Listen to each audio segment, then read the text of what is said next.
Pemerintah Inggris menegaskan tidak akan terlibat dalam kemungkinan serangan militer terhadap Iran. Pejabat Pertahanan Inggris menyatakan pengerahan pesawat tempur Angkatan Udara Kerajaan di kawasan Teluk bersifat defensif. Kehadiran jet tempur itu disebut tidak dimaksudkan untuk mendukung operasi ofensif terhadap Iran. Kementerian Pertahanan Inggris menjelaskan penempatan tersebut bertujuan memperkuat stabilitas regional dan mendukung sekutu. Langkah itu juga dikaitkan dengan perlindungan terhadap pangkalan militer penting di kawasan, termasuk fasilitas yang menampung personil Inggris maupun pasukan sekutu.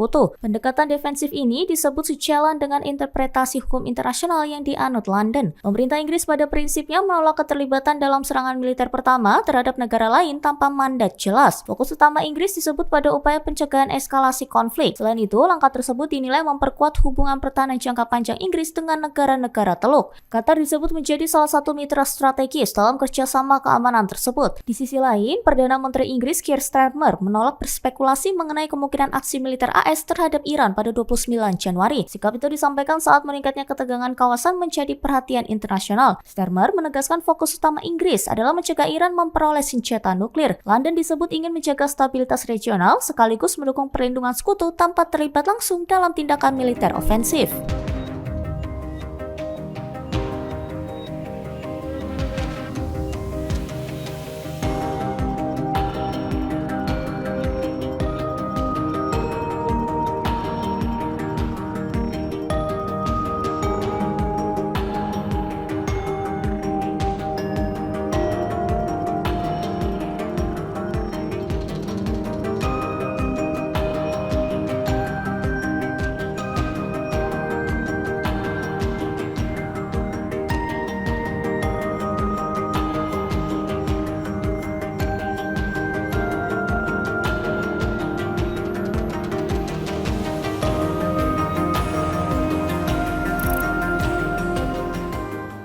Download Tribun X sekarang, menghadirkan lokal menjadi Indonesia.